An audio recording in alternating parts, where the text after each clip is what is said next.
All right, everybody, we are here with the legendary, awesome, talented Mr.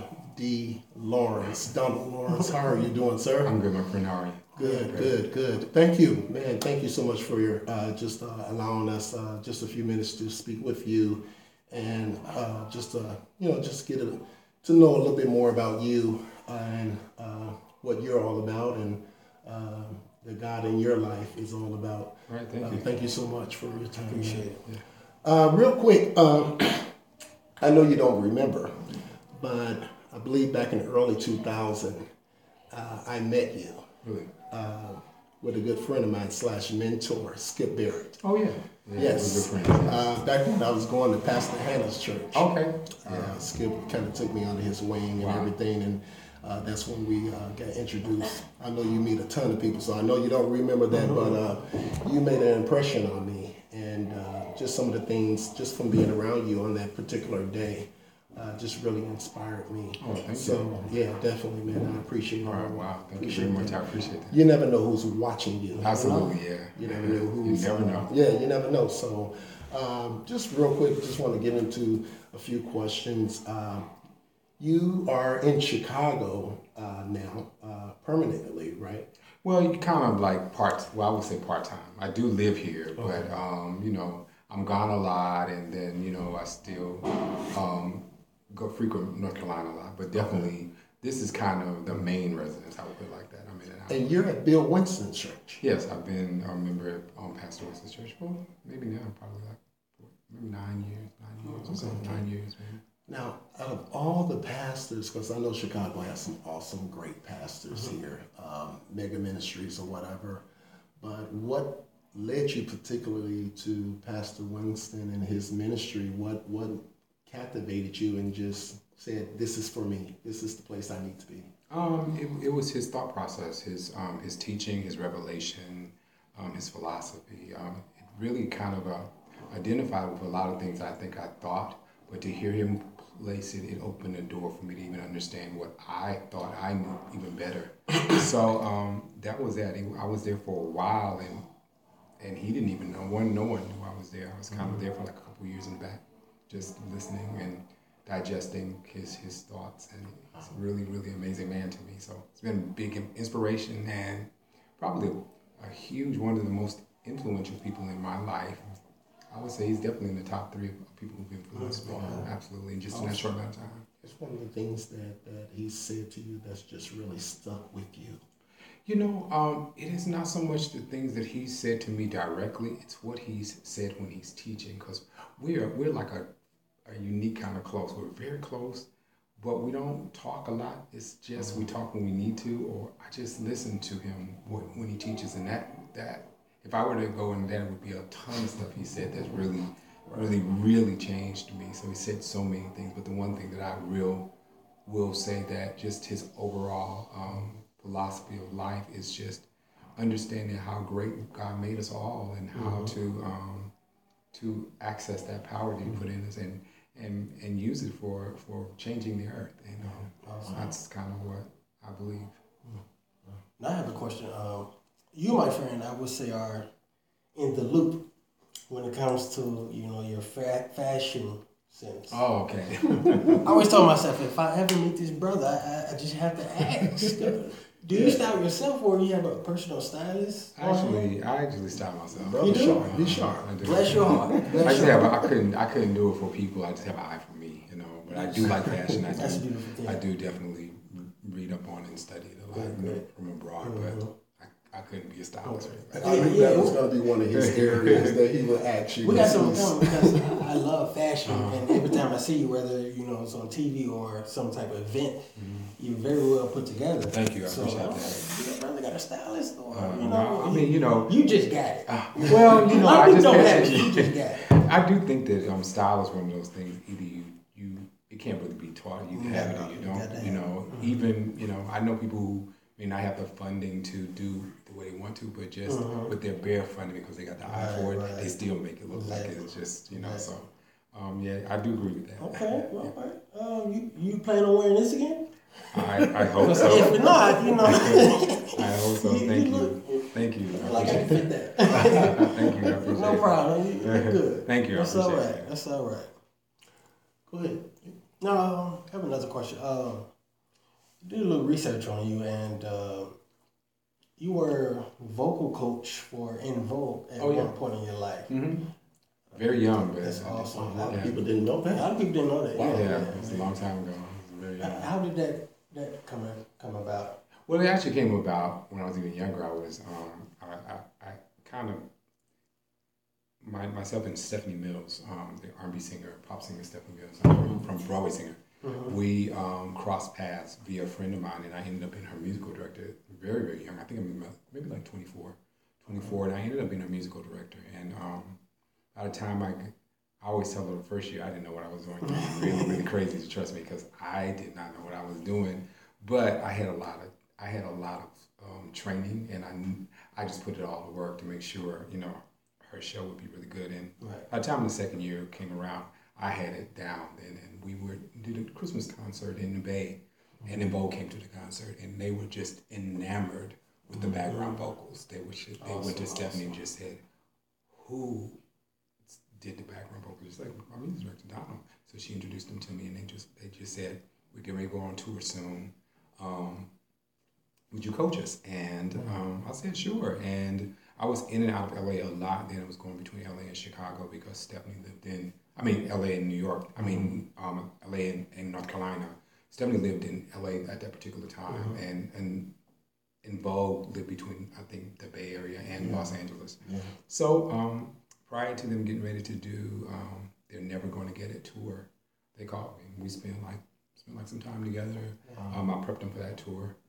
Really drilled them really, really hard. They talk about it in their interviews, and if anybody asked them about me, they always say I was so hard on them. But I was just, kind of showing them that you could sing and dance, and sing well and dance, because people in musical theater do that all the time. They don't use tracks, and they don't lip sync. They sing for real and dance for real, and act for real. That's the era that the Stephanies and the Michael Jackson, they all came from. Singing and dancing and acting all at the same time. I don't know when we got to the place to where you had to say, I can't really dance good and sing. I gotta just lip sync and then dance. I can do it all. That's what a tricky bit is. And that's just one of my pet peeves out of an artist. I mean, to have to lip sing, that just shows you're not. I don't want to say not a real artist, but that I think that some of them wants the polishness of what's on the record, but you drill yourself to be able to deliver that kind of polishness live while dancing. Some of them feel like, well, if I'm dancing, it's going to sound weird when I'm singing, but people do that every night on Broadway, and they do it well. So it can be done. Wow. I'm a firm believer in divine connections, and I know a lot of times when you're not or don't have that name yet, as far as in this industry, you get told no a lot. And I know you can get told 99 no's, but it just takes that one yes. So when you finally got that one yes, I mean, what was that feeling to get that one yes and do what you actually love, what God placed you on this earth to do? That's a good question. I think the one yes that I got was a yes I wasn't expecting. So even though it was a yes, I approached it very cautiously because I didn't know what I was doing. It wasn't ever in my plan. So, my first, it was a couple of them, but I would say my first really national professional gig was Stephanie, and I never planned on, I didn't even know R&B music that well, I didn't listen to it because my family was so Pentecostal, we didn't get to listen to it.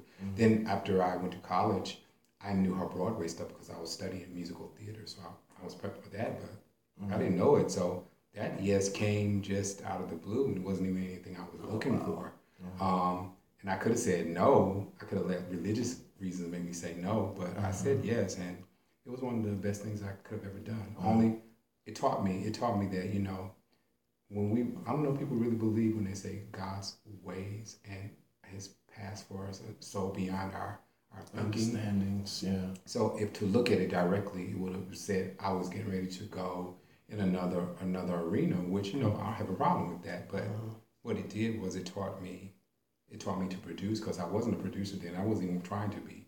But having to duplicate Stephanie's albums live made me start paying attention to what all the producers were doing. So I would go in the studio and I had total access to tracks and looking at how they put it together. And I was like, oh, so this is producing. So then it woke up the producer in me. Then I got to deal with her sound people and I watched them and I implemented things then it woke up the sound tech in me. So all of that opened up to who you see Donald Lawrence becoming today. Had I said no, all of that training would have never showed up, and you might not have what you have here today because it influenced my whole path. So that was a yes I wasn't expecting, but it shaped my destiny.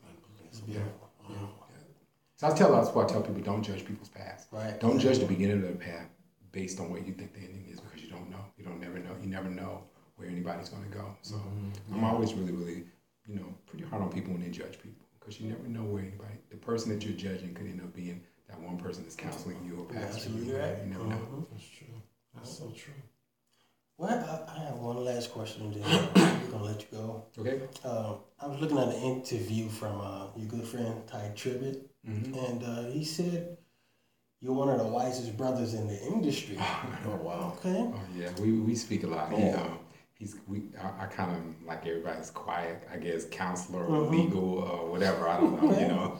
Now, what type of wise advice, could you give my brother and I, as we're trying to, take whatever we're doing in our lives, different goals that we may have to the next level, and be successful at it? Now, are you doing them together, or you got individual together paths? and individual paths? I know you're working on like a sock line or something.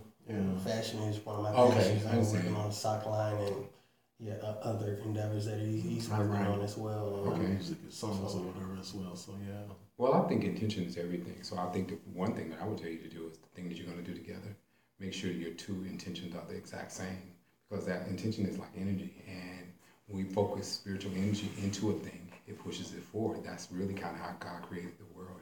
He put his intention on his word, and he spoke, "Let there be light," and then light happened, and it kept on coming.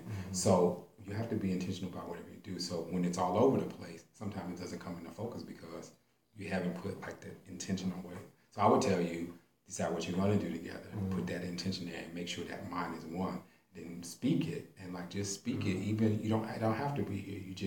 That's what the scripture says. Speak those things that are not as though they were, because it understands the power of word and intention. So I would tell you to speak it every day, no matter what. Just say, "This is what I'm doing." Yes. Don't even say, "This is what I want to do." Say, "This is what I'm doing," because you have to speak it as though it's here, and then that way, before you know it, it shows up. That's good.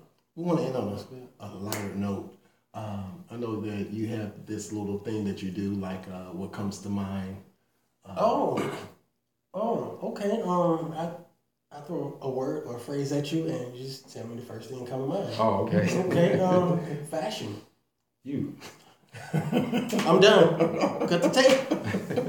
Cut the tape. That's all we got. Thank you. Thank you. We got seal the deal. It's so crazy. But so crazy. Real quick, I know that we're all Christians, as we all know, and we love the Lord. But aside from that, everybody, loves to say that the Lord is on their mind 24/7. And we know when we're with our significant other, we ain't listening to no worship music. So who are you bumping? When it comes to, I listen to all music. I listen to all I listen other to than everything. gospel, who you bumping? I listen to everything from opera to R&B. On the R&B side, like on the pop side, who am I listening to right now? Oh, I'm listening to Mary's new record and D'Angelo's new record. I've been listening to those. I love Mary's Song Therapy. I think it's a great song. Anita we just interviewed her, and she was saying that, but we got to check out this new D'Angelo. I listened to it yesterday, actually. And Mary's record. Mary always delivers very thought-provoking songs. So I love anything that makes you think about life and give you resolve of life. That's what's up. Good. Man, thank you. Thank you so much. You're such a humble spirit. Just sitting here, I could just feel, just a calming spirit, and just the presence of the Lord, within you. And I just want to say, for my brother and I, thank you for your time. All right, thank you. thank you for just sharing your expertise and your knowledge with us, and just taking time just to give back to two young brothers that just trying to do something positive with, despite all that's going on, you know, in our city and around the world right about now. Yeah. So I thank you, man. I appreciate that, man. Thank you. Appreciate Much it. love to you. God bless you. Thank you, sir. Bless you, man. All right. Thank you. All right, sir. That's a good.